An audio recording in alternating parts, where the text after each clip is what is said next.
오늘은 이 말씀을 가지고 시험과 유혹의 근원을 분별하라 라는 말씀을 나누려고 합니다. 우리 오늘 제목을 함께 같이 읽겠습니다. 시작! 시험과 유혹의 근원을 분별하라. 우리 영어로도 Discern the source of trials and temptations.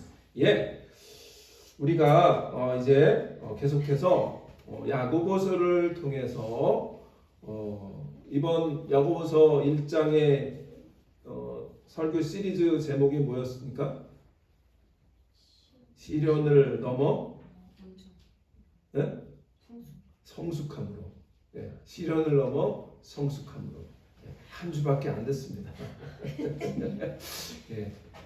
저도 별 차이는 없지만 우리 이제 나이가 들면서 점점 잊어버리죠. 자, 다시 한번 우리 오늘 이 시리즈 시련을 넘어 성숙함으로 시련을 넘어 성숙함으로. 그러니까 우리가 이 주제 가운데에 지금 시련과 성숙함 이런 그 주제를 가지고 이 말씀을 쭉 보고 있는 거예요. 자, 그래서 지난 2주 동안에 우리는 이 삶의 어려움들, 고난들, 시련들 이런 것들이 우리를 성숙하고 온전하게 빚으시는 하나님의 손길이라고 그랬어요. 그렇죠? 그리고 그 시련을 이길 지혜를 하나님께 구해야 된다고 우리 지난주에 함께 나눴습니다. 자, 그런데 이제 오늘은 그 시련 가운데 우리가 종종 뭐를 구별해야 되냐면 시험과 유혹을 구별해야 돼요. 자, 시험은 영어로 test 또는 trial, 같은 영어로 T로 시작합니다. 시험은 test, trial. 그렇죠? 그런데 유혹은 영어로 뭐예요? temptation. 그러니까 이 시험과 유혹을 잘 구별해야 되는데 그 근원이 다르다라고 하는 거예요. 그래서 오늘은 이제 그 말씀을 하려고 합니다.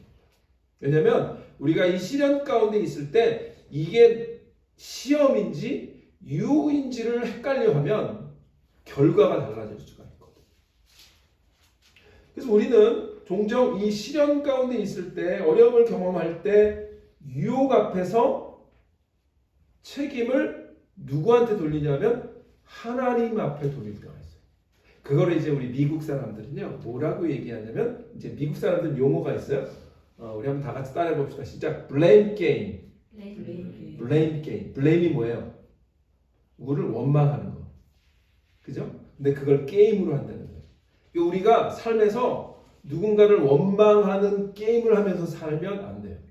그런데 그 용어가 생겨날 정도로, 미국 사람들은 blame game이라고 하는 이 용어가 생겨날 정도로 우리는 살면서 내 책임은 거의 얘기를 안 하고 상대방 책임을 돌리면서 그 사람을 blame하고 원망하고, 그래서 blame game이라고 하는 말이 생길 정도로, 그게 우리의 인간적인 본성이라는 거예요. 그런데 오늘은 그 blame game을 멈춰야 한다는 거예요. 그 얘기를 하려고 하는 겁니다. 근데 그 blame game에 보통 우리가 이렇게 시작해요. 하나님이 이런 환경을 나에게 허락하지만 않으셨다면, 내가 이 일을 시작하지만 않았다면, 내가 저 사람을 만나지만 않았다면, 이런 것으로 우리는 블레임을 하는 거죠. 그 중에 대표적으로 내가 우리 이 배우자를 만나지만 않았다면, 이렇게 되면 이제 그 집안은 끝나는 거예요. 그래서 이혼하는 거예요. 그러니까 이게 이 블레임 게임은 파멸로 가는 길이에요. 근데 우리는 그 블레임 게임에 너무 used 돼 있다.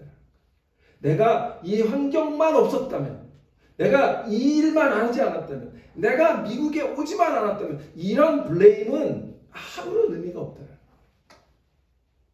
내가 이런 마음을 내가 하나님께서 허락하지만 않았었다면 내가 결코 죄를 짓지 않았을 거야 라고 하는 것입니다. 그런데 오늘 본문은요, 이처럼 이 유혹의 책임을 전가하는 우리에게 아주 단호하게 말씀하셔요. 우리를 성숙시키고 온전하게 하시는 시험 또는 시련과 우리를 파멸시키는 유혹은 그 뿌리부터 완전히 다르다. 근원이 다르다. 오늘은 그 말씀을 하려고 합니다. 저는요, 이 그리스도인의 성숙함에 대한 관심이 참 많은데, mature한 것, maturity. 그런데 그 성숙함, 그리스도의 성숙함에 굉장히 중요한 키워드가 있는데요. 그 키워드가 뭐냐면 분별력이에요.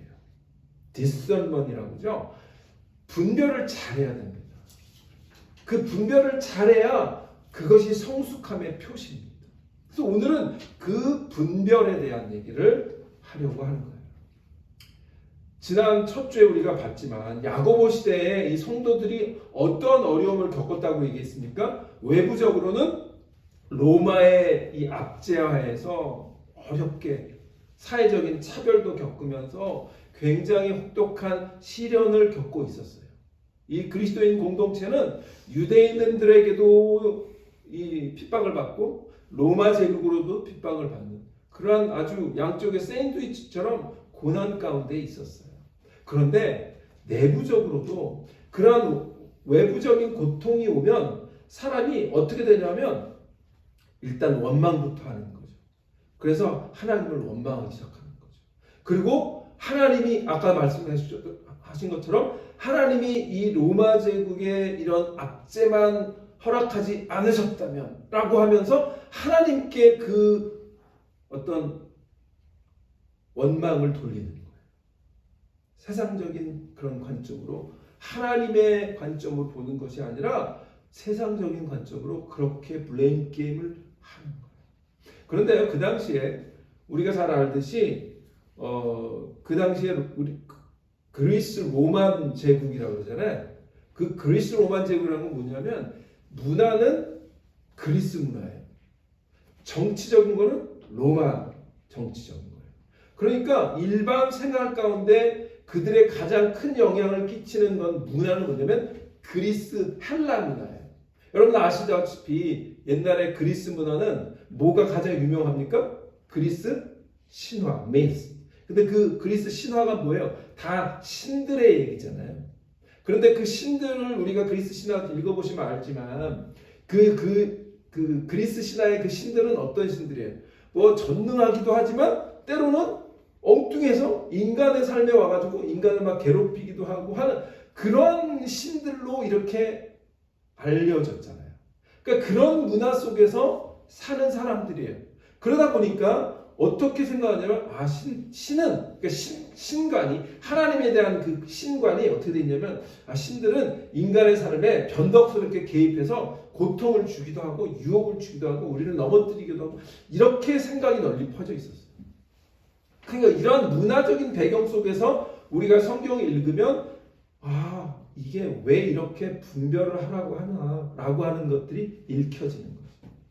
그래서 이런 문화적인 배경 속에서 일부 성도들은 뭐 다 그랬다는 건 아니겠죠. 일부 성도들은 연약한 성도들은 자신의 어떤 넘어지는 것, 죄와 실패 이런 것들을 하나님이 나를 시험하셨다. 하나님이 나를 유혹하셨다. 하나님이 나를 이렇게 환경을 허락하셔서 넘어뜨렸다라고 블레임을 하나님께 책임을 돌리는 그러한 어떤 모습들이 그들에게 나타났었다. 그래서 야고보는 오늘 읽었던 말씀을 통해서 그런 잘못된 하나님의 관점, 잘못된 하나님에 대한 그 어떤 바라보는 시각을 고쳐주는 그런 말씀이 오늘 말씀인 거예요. 그런 것들을 우리가 생각하면서 오늘 말씀을 함께 나누었으면 좋겠습니다. 그래서 야고보는 이러한 유혹의 문제 앞에서 우리에게 반드시 알아야 할 세 가지 영적인 진리를 가르쳐 주는데 그 세 가지가 뭐냐면 첫 번째는 이겁니다. 유혹을 이긴 자에게는 생명의 면류관이 약속되어 있다고 하는 사실을 알려줍니다. 예, 유혹을 이긴 자에게는 뭐가 약속돼요? 생명의 면류관. 그래서 오늘 12절 한번 보겠습니다. 12절 같이 읽겠습니다. 보이세요? 네. 보이시면 읽으시고 없으시면 성경을 찾으세요. 시작. 시험을 참는 자는 복이 있도다. 이것에 옳다 인정을 받은 후에 주께서 자기를 사랑하는 자들에게 약속하신 생명의 면류관을 얻을 것임이니라. 아멘. 예. 여기서 그런데 시험을 이긴 자는 했을 때는 이 시험이 헬라어로는 똑같아요.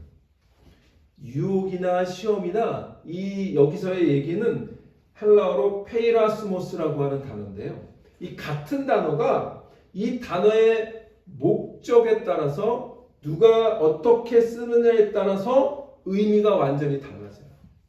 그러니까 자, 이 단어를 우리가 시련, 시험이라고 읽으면 그거는 하나님께서 우리에게 선한 목적을 가지고 우리를 테스트하는 걸 시험, 시련이라고 해요.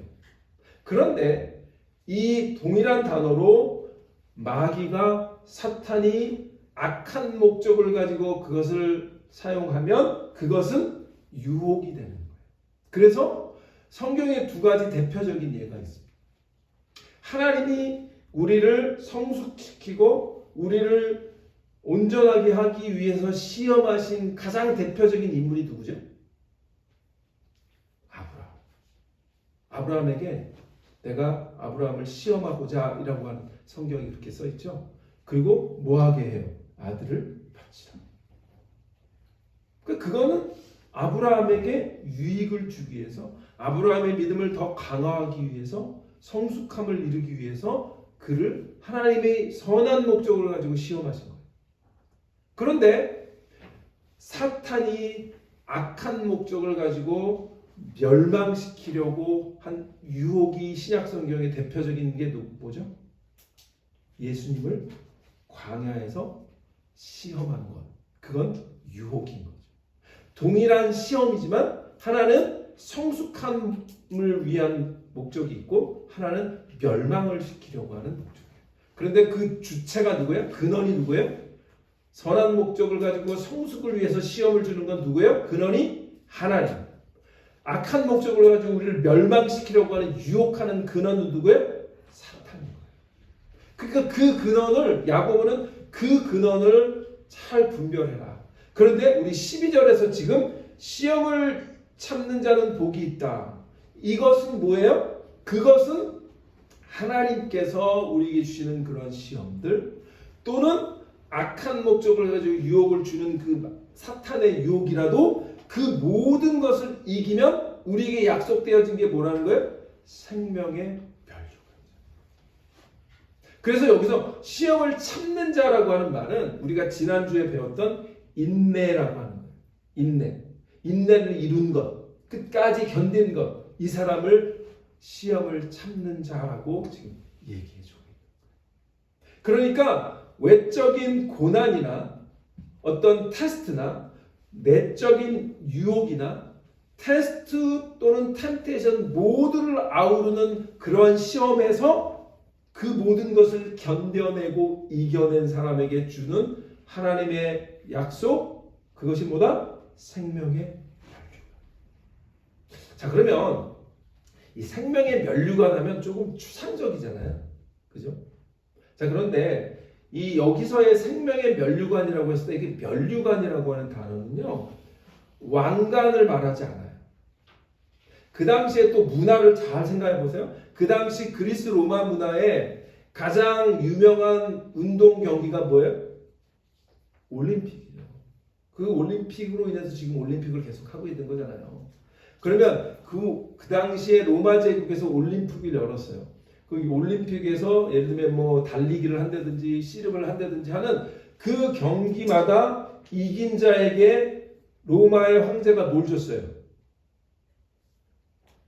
월계수를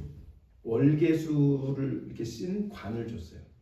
그거를 헬라어로 뭐라 그러냐면 스테파노스라고 얘기해요. 뭐라 그래요? 스테파노스.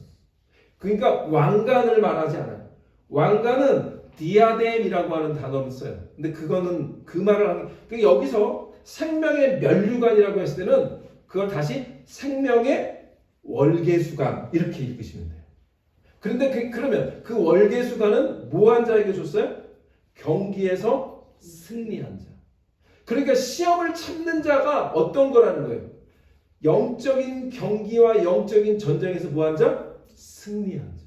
그에게 주시는 명예로운 훈장, 그게 뭐다? 생명의 멸류관, 생명의 월계수관. 근데 그 헬라어 단어가 뭐라 그랬어요? 스테파노스. 자, 자꾸 한번 좀. 자, 한번 스테파노스. 스테파노스. 제가 왜 이 단어를 계속 리핏할까요? 그렇죠. 중요한. 근데 왜 중요하냐? 스테파노스라고 하는 이름을 가진 성경의 인물이 누구예요? 스테반이죠. 스테반. 그러니까 스테반은 이 스테파노스라고 하는 헬라어 이름을 가진 집사였어요. 그런데 그야말로 이 스테반은 이 스테파노스의 이름에 걸맞는 삶을 살았어요. 그렇죠. 자, 오늘 이 스크린에는 없는데 우리 한번 찾아봅시다. 사도행전 7장 사도행전 7장 54절. 자, 사도행전 7장은 스데반의 긴 설교예요. 스데반의 긴 설교, 유대인들이 하는 긴 설교입니다. 자, 그런데 마지막에 스데반의 설교를 듣고 이 유대인들이 어떻게 반응을 하는지 보겠습니다. 54절. 저희가 이 말을 듣고 마음에 찔려, 그죠? 마음에 찔렸어요. 저를 향하여 이를 갈거늘. 뭐 했어요? 이를 갈아요. 그러자 스데반이 성령이 충만하여 하늘을 우러러 주목하여 하나님의 영광과 및 예수께서 하나님의 우편에 서신 것을 보고 말하되 보라 하늘이 열리고 인자가 하나님 우편에 서신 것을 보노라 한데 저희가 큰 소리를 지르며 귀를 막고 일심으로 그에게 달려들어 성 밖에서 내치고 돌로 칠세 증인들이 옷을 벗어 사울이라 하는 청년의 발 앞에 두니라. 저희가 돌로 스데반을 치니 스데반이 부르짖어 가로되 주 예수여 내 영혼을 받으시옵소서 하고 무릎을 꿇고 크게 불러 가로되 주여 이 죄를 저들에게 돌리지 마옵소서 이 말을 하고 자니라. 자, 여러분 이 부분을 읽고 어떤 느낌이 드세요? 저는 이 부분을 읽으면서 이거야말로 시험을 견딘 자에게 주시는 놀라운 하나님의 생명의 월계수관, 면류관 같다는 모습이 확 떠오릅니다. 그 중에 특별히 보세요. 자, 55절 보시면, 자, 54절에는 사람들이 마음에 찔려서 이를 갈고 있는 모습이 있는데, 한편으로 스데반은 어떻게 보고 있어요?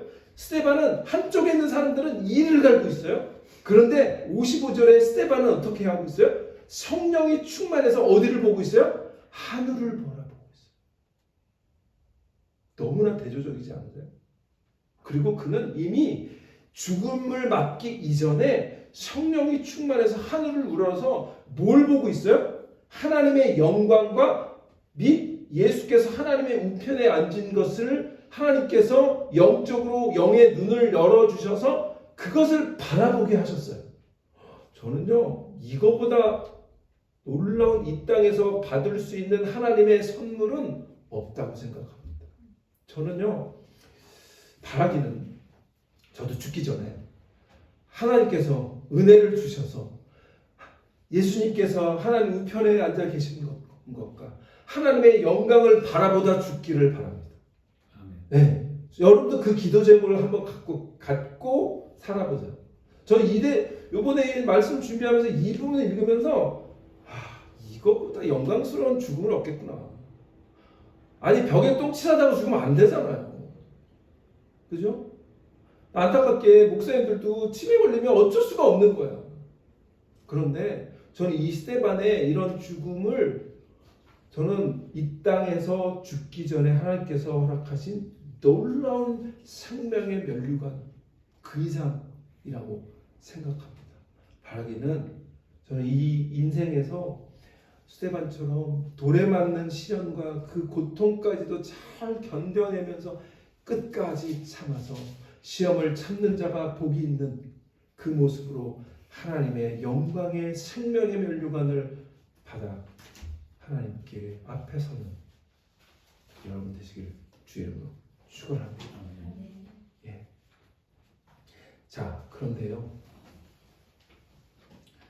구약에서 이렇게 영광스러운 생명의 면류관을 이 땅에서 받았던 인물이 있어요. 아직 신약은 죽기 전에 스데반이었는데 누굴까요?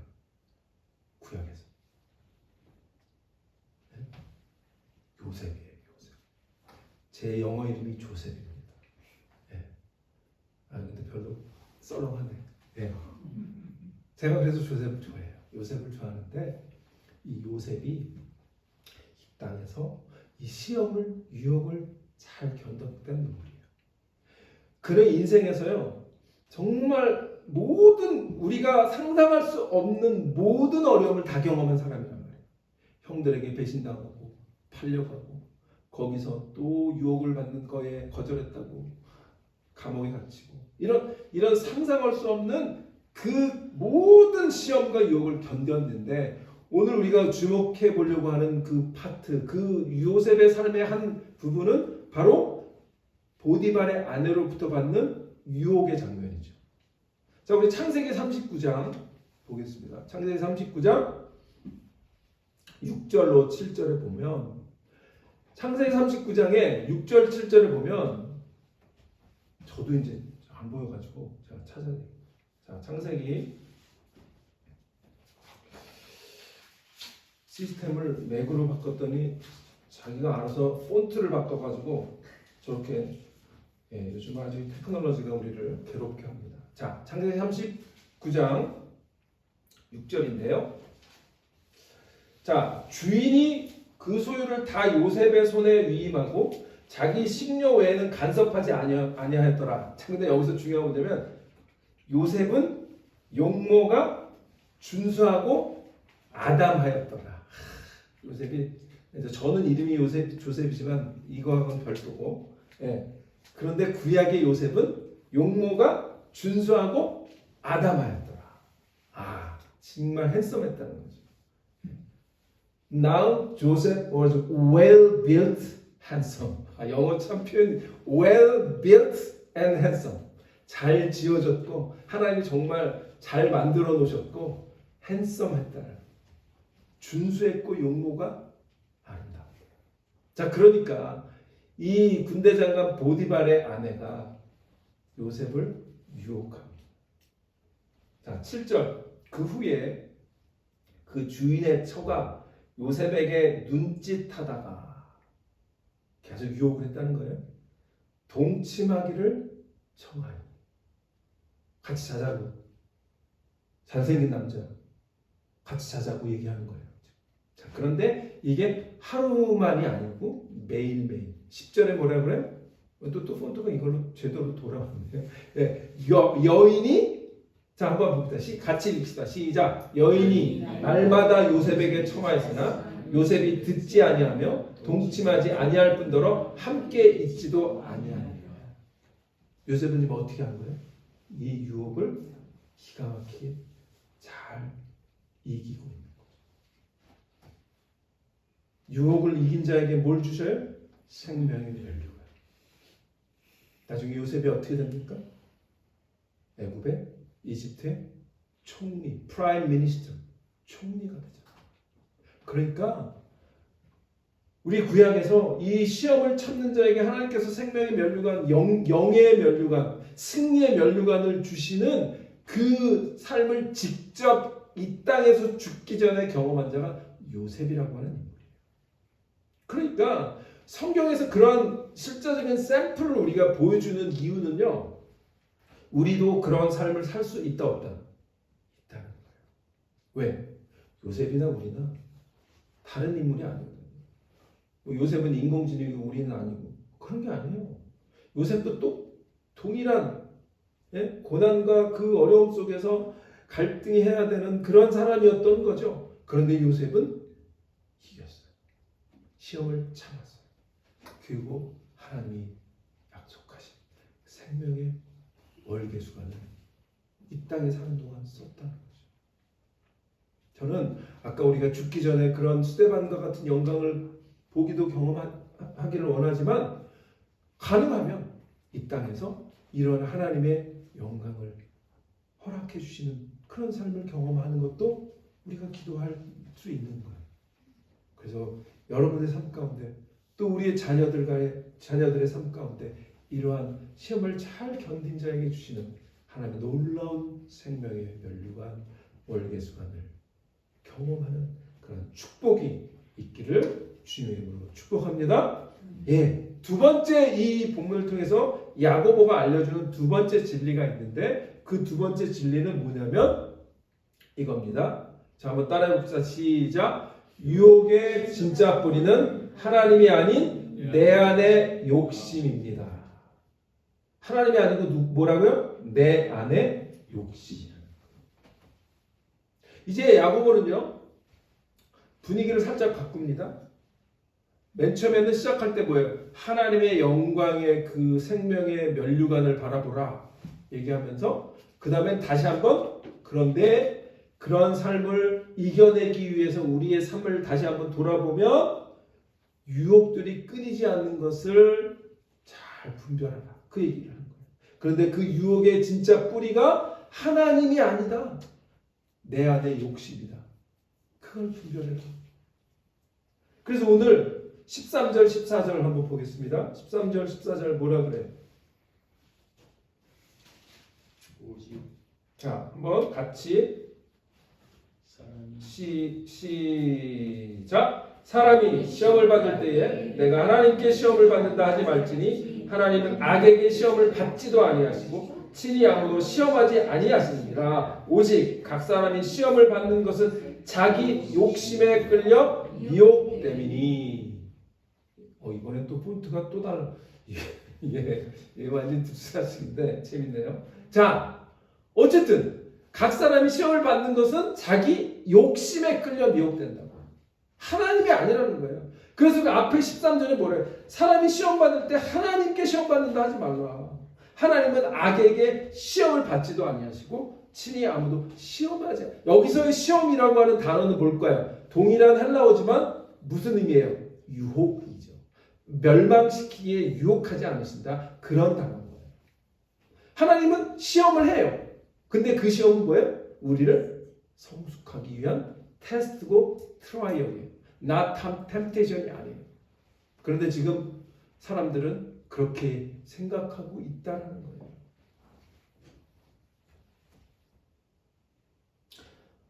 이 진짜 뿌리, the source, 그걸 분별하는 지혜가 있기를 주님으로 축원합니다. 예. 그런데 이 욕심이라고 하는 단어가요, 헬라어로 에피수미아라고 하는 단어인데요.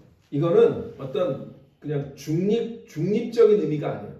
그러니까 중립적인 의미의 단어는 뭐냐면 desire라고 하는 거예요. desire. 그러니까 우리의 바람 이런 거는요. 바람은 중립적인 의미를 갖고 있어요. 나는 뭐가 잘 되는 것을 바래. 당신이 축복받기를 바래 하는 desire는요. 그거는 좋은 의미로 우리가 사용하면 그건 좋은 뜻으로 갖게 돼요. 그런데 나쁜 의미로 나쁜 것을 바라면 그것은 나쁜 그런 의미를 갖게 되죠. 그런데 여기서 에피수미아라고 하는 욕심이라고 하는 단어는요. 그런 중립적인 의미가 아니라 자기 하나님을 떠나서 자기 중심적으로 향하는 뒤틀린 욕망을 말해요. 그래서 그거를 야고보가 15절 이하에 잘 설명하고 있어요.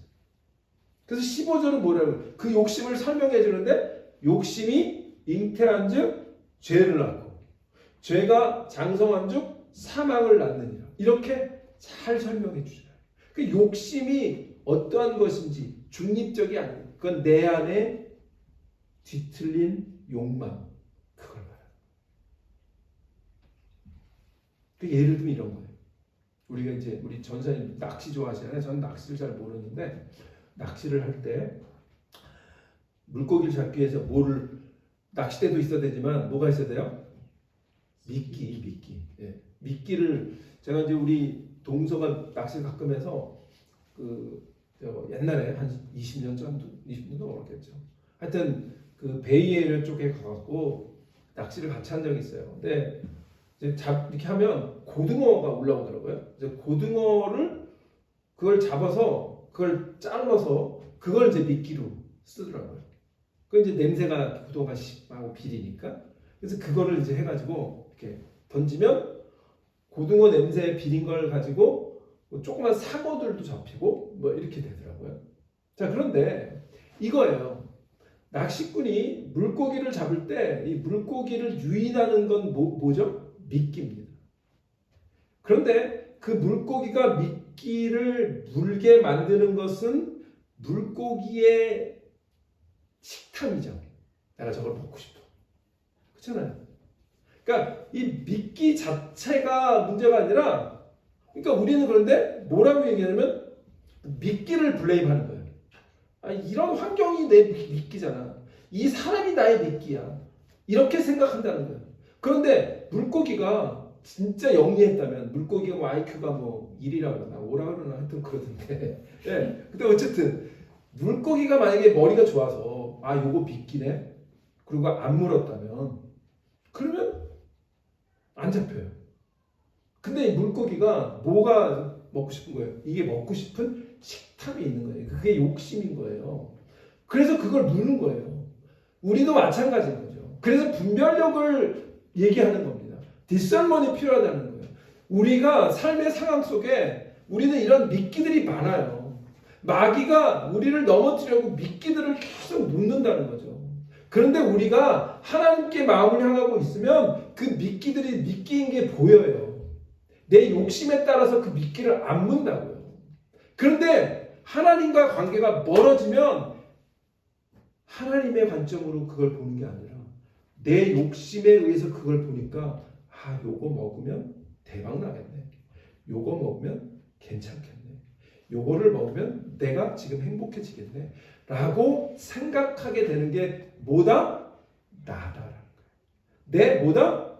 욕심. 그걸 지금 야고보가 정확하게 지적해 주는 거예요. 내 안에 욕심입니다. 자, 우리 아까 요셉으로 다시 돌아갈게요.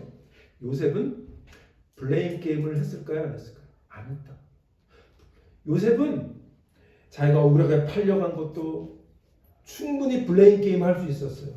아버지 나를 사랑했는데 저 형들이 나를 팔아먹어서 저 형들 때문에 내 인생이 이렇게. 그리고 그 보디발의 아내가 나를 유혹하면 아, 우리 주인마님이 나를 유혹하는데 내가 어떻게 그걸 거절해? 난 주인한테 잘 보여야 되는데. 이렇게 할 수 있잖아요. 그런데 요셉이 어떻게 거절하는지 보겠습니다. 창세기 우리 아까 봤던 다시 39장 9절 보겠습니다. 39장 9절.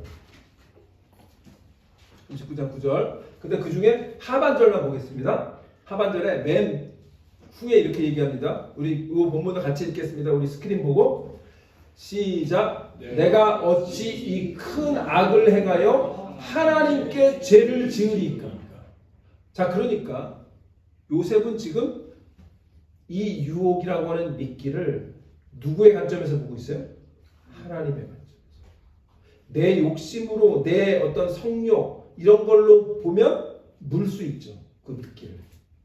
그런데 그 미끼를 요셉은 하나님의 관점에서 보니까 아, 이거는 내가 이 미끼를 물면 하나님께 범죄하는 거야 라고 하는 것을 항상 인식하고 분별하며 살았다. 그게 요셉의 귀한 점인 거예요. 바라기는 우리가 이 요셉처럼 하나님의 관점에서 이 미끼를 잘 분별하는, 이 시험이 하나님께로부터 왔는지 이 유혹이 마귀로부터 왔는지 잘 분별하는 그러한 우리 디사이플 교회 하나님의 자녀들 되시기 축원합니다. 예, 이거예요. 유혹의 진짜 뿌리를 요셉은 정확하게 알았던 거예요. 유혹의 시작은 보디발의 아내였을지 모르지만 그 유혹을 죄로 완성시키는 것은 뭐다? 내 안에 욕심이라고 하는 걸 요셉은 알았던 거예요. 그래서 야고보는 오늘 우리 아까 읽었던 15절 16절 한번 다시 보겠습니다. 15절 16절을 보면 15절 한 절 보면 욕심이 잉태한 즉 죄를 낳고 죄가 장성한 즉 사망을 낳느니라 라고 하는 그런 말을 하잖아요. 자, 그러니까 야고보는 정확하게 이 과정을 정확하게 얘기해 줍니다. 오직 각 사람이 시험을 받는 건 뭐에 미혹되어? 자기 욕심에 끌려 미혹되는 거예요. 그런데 요셉과는 대조적으로 구약의 또 다른 인물이 있습니다. 그런데 그는 이 유혹에 넘어갔어요. 누구의? 네? 다윗. 다윗은 정확하게 요 14절, 15절을 그 패턴 있잖아요. 아주 교과서적으로 아주 다윗이 넘어가요. 자, 한번 보겠습니다. 우리 사무엘하 11장 보겠습니다. 사무엘하. 네, 이제 또 스크린이 제대로 왔네요. 자, 보겠습니다. 사무엘하 11장 1절로 2절인데요. 자, 첫 번째, 우리 오늘 본문의 14절에서 사람이 뭐 한다고 그랬어요? 사람이 시험을 받는 것은 자기 욕심에 끌려 미혹됨이니 그랬죠? 자, 요 단계를 다윗이 그대로 보여줍니다. 자, 이때가 무슨 상황이냐면 전쟁을 할 때예요. 자, 1절에 같이 읽겠습니다. 시작. 그 해가 돌아와 왕들이 출전할 때가 되매 다윗이 요압과 그에게 있는 그의 부하들과 온 이스라엘 군대를 보내니 그들이 암몬 자손을 멸하고 라빠를 에워쌌고 다윗은 예루살렘에 그대로 있더라. 자, 지금 고대 시대에 보통 전쟁을 하면 왕이 앞에 나가서 전쟁을 하는 경우가 많죠. 자, 그런데 지금 다윗은 뭐 하고 있냐면 다른 그 전쟁터를 다 다른 그 장군들이 나가서 전쟁하고 있는데 다윗은 마지막에 보면 어디 있대요? 예루살렘에 그대로 있더라. 그리고 2절로 넘어갈게요. 2절에 저녁 때, 자, 예루살렘에 앉아서 뭐 하냐면 저녁 때에 다윗이 그의 침상에서 일어나 왕궁 옥상에서 거닐다가 그것에서 보니 한 여인이 목욕을 하는데 심히 아름다워 보이는지라. 다윗이 지금 전쟁하고 있는데 뭐 하고 있는 거예요? 혼자 왕궁에 앉아서 그냥 유유자적하고 있는데 멀리서 보는데 저쪽에 한 여인이 목욕을 하고 있는 걸 본 거예요.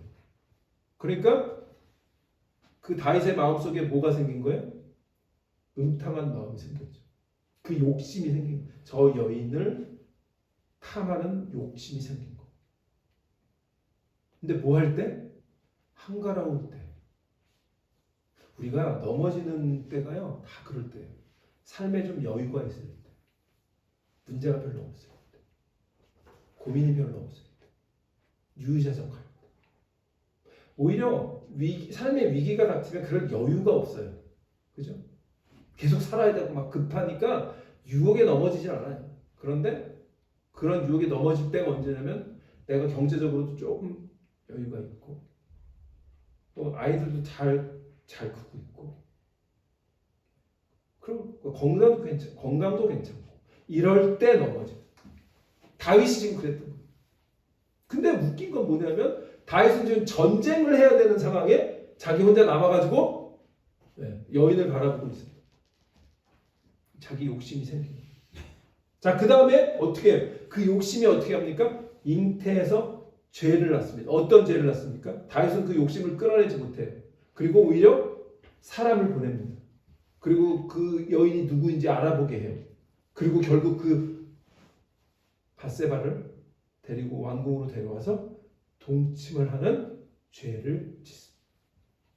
마음속에 그 욕심이 잉태해서 뭐 했어요? 죄를 낳았어요. 마음속에 악한 생각이 어떻게 한 거예요? 행동으로 옮겨진 거예요. 자, 마지막에 15절에 보면 죄가 장성한 즉 사망을 낳는데요.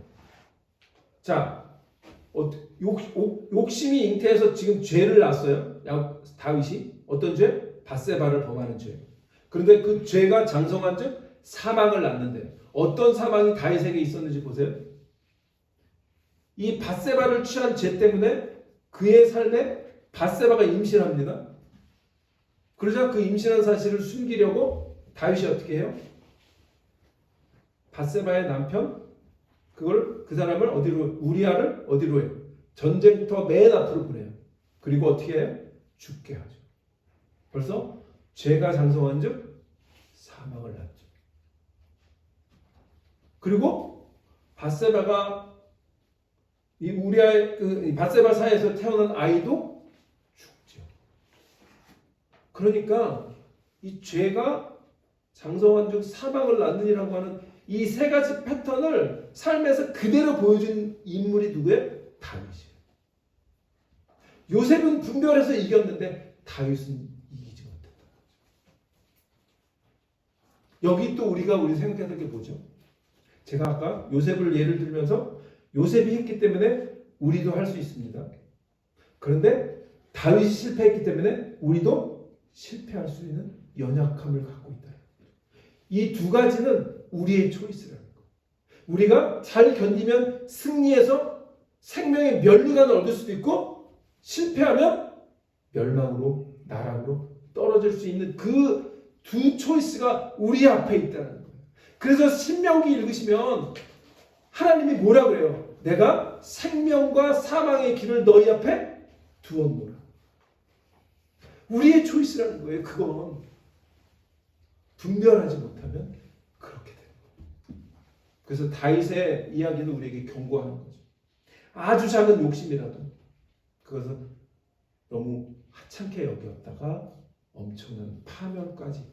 그래서 나중에 우리 시편 52편인가요? 다윗이 하나님 앞에 그 처절하게 기도하는 그 기도를 읽어보면 다윗이 얼마나 마음에 합한 자라고 내 마음에 합한 자라고 그렇게 하나님께 사랑을 받았던 다윗이 얼마나 고통스러웠을까 우리가 간접적으로나 깨닫게 되죠.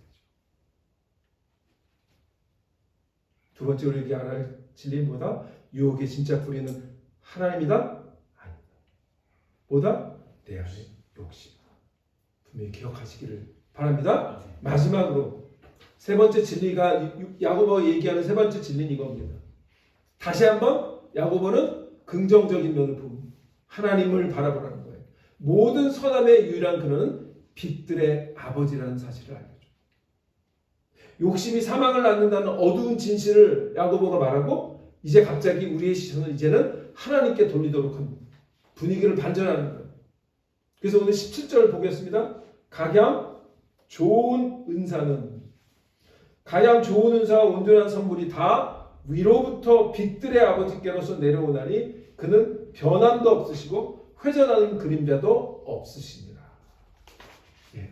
이게 좋은 것은 누구에게? 하나님에게. 그걸 우리 하나님을 야고보는 빛들의 아버지라고 이렇게 표현하는데 좀 단어가 어렵죠. 빛들. 하나님 아버지는 알겠는데 빛들의 아버지는 뭘까요? 빛들의 아버지는 하나님께서 그 빛을 창조하셨잖아요. 이 세상에 빛을 창조하신 그 하나님을 얘기하는 거예요. 그런데 우리 16절에서 야고보가 이렇게 경고합니다. 내 사랑하는 형제들아 속지 말라. 뭐 하지 말라? 속지 말라. 누구한테? 마귀. 속지 말라. 그 뭘 속지 말라. 하나님의 유혹이 근원이 아니라는 사실. 사탄의 거짓말이라는 것. 그래서 우리는 이 거짓말에 속아왔던 거 아니에요. 태초의 아담과 하와부터. 그 속은 것 때문에 인생이 이렇게 우리가 다 피곤하게 된 거예요. 그런데 그거에 속지 말고 뭐 하라는 거예요? 하나님을 바라봐. 모든 좋은 것은 다 하나님으로부터 오는 거지 우리를 멸망시키기 위해서 오는 것은 하나님께로부터 오는 것이 절대 아닙니다. 야고보는 하나님을 빛들의 아버지라고 불러요. 하나님이 해와 달과 별 모든 빛을 창조하셨기 때문에 그리고 그분 자신도 빛의 근원이시기 때문에 빛들의 아버지라고 야고보가 얘기합니다. 하나님 어둠이 아니에요. 결코 그런데 빛은 변함이 없는 거죠. 영원히 변함이 없는 거예요. 그래서 우리 민수기 23장 19절에 하나님의 속성을 이렇게 얘기합니다. 자, 같이 따라 읽겠습니다. 시작. 민수기 하나님은 사람이 아니시니 거짓말을 하지 않으시고 인생이 아니시니 후회가 없으시도다. 어찌 그 말씀하신 바를 행하지 않으시며 하신 말씀을 실행하지 않으시랴. 아멘. 하나님이 사람이 아니라 뭘 하지 않아요? 거짓말을 하지 않아요. 사람은 거짓말하고 마귀에 속아서 거짓말하고 하나님은 좋은 것만 주시는 분이다. 믿으시기 바랍니다. 예. 그런데 더 놀라운 사실은 오늘 본문의 18절에 자, 18절 다시 보겠습니다. 18절 같이 읽겠습니다. 시작. 그가 그 조물주 중에 우리로 한 1000열매가 되게 하시려고 자기의 뜻을 쫓아 진리의 말씀으로 우리를 낳으셨느니라. 이 말씀은 뭐예요? 우리가 하나님 안에서 우리를 구원해 주시고 그리고 예수님처럼 첫 열매가 되시기 위해서 우리를 똑같이 가장 좋은 열매, 첫 열매가 가장 좋은 열매를 말하거든요. 구약에서. 그 좋은 열매로 우리를 만드셨다. 아멘. 우리가 하나님의 가장 좋은 열매로 예수 그리스도로 말미암아 우리를 가장 좋은 열매로 만드신 줄 분명히 기억하시기를 바랍니다. 자, 그래서 아까 우리가 다시 요셉으로 돌아가 보면 어때요? 요셉은 그 좋은 열매의 근원이 모든 좋은 은사와 선물이 누구로부터 온다? 하나님께로부터 오는 것을 정확하게 바라봤기 때문에 그는 유혹을 이길 수 있었어요. 우리 아까 읽었던 창세기 39장 8절 다시 한번 보겠습니다. 창세기 39장 8절 9절 우리 스크린을 보면 자, 요셉이 뭐라고 하는지 보세요. 자, 같이 읽겠습니다. 시작. 요셉이 거절하며 자기 주인의 아내에게 이르되 내 주인이 집안의 모든 소유를 간섭하지 아니하고 다 내 손에 위탁하였으니 9절. 이 집에는 나보다 큰 이가 없으며 주인이 아무것도 내게 금하지 아니하였어도 금한 것은 당신뿐이니 당신은 그의 아내이니라. 그런즉 내가 어찌 이 큰 악을 행하여 하나님께 죄를 지으니까. 자, 그런데 여기에 그 마지막에 요셉이 내가 하나님 앞에 어떻게 죄를 짓겠느냐라고 하기 전에 8절부터 9절까지 쭉 하는 얘기가 있어요. 그 얘기가 뭐냐면 나는 이 집안에서 집안을 맡은 이 모든 위치를 너무나 하나님께서 주신 것으로 인식하고 있다. 그 모든 좋은 것이 보디발을 통해서 하나님이 내게 주신 것을 분명히 알고 있는 거예요. 그래서 그 하나님의 그 은혜를 기억하면 내가 하나님 앞에 이렇게 작은 것 가지고 범죄할 수 없어. 자, 그런데 또 대표적인 실패자가 누구예요? 아담과 하와. 하나님이 모든 것을 허락해 주시고 딱 하나 금하셨잖아요. 그런데 그걸 먹은 거예요. 그런데 요셉은 어떻게 해요? 모든 것을 허락하고 당신의 아내만 금하셨다. 내 주인이. 그랬는데 요셉은 그것을 이겨냈잖아요. 그래서 요셉은 구약에서 예수님을 상징하는 예표예요. 네. 요셉은 예수님이 이 모든 십자가의 유혹을 이기시고 승리하신 그 하나님의 최종 승리자인 것을 예표해주는 그런 구약의 인물인 거예요. 우리는 이 요셉을 통해서 이 요셉이 어떻게 이것을 유혹을 이겨냈는지를 잘 보면서 다윗처럼 실패할 것이 아니라 요셉처럼 이겨내서 하나님의 생명의 면류관을 이 땅에서든 죽기 전이든 또 천국에서든 받아 누리시는 그런 여러분 되시기를 주의 이름으로 축원합니다. 네, 기도하겠습니다.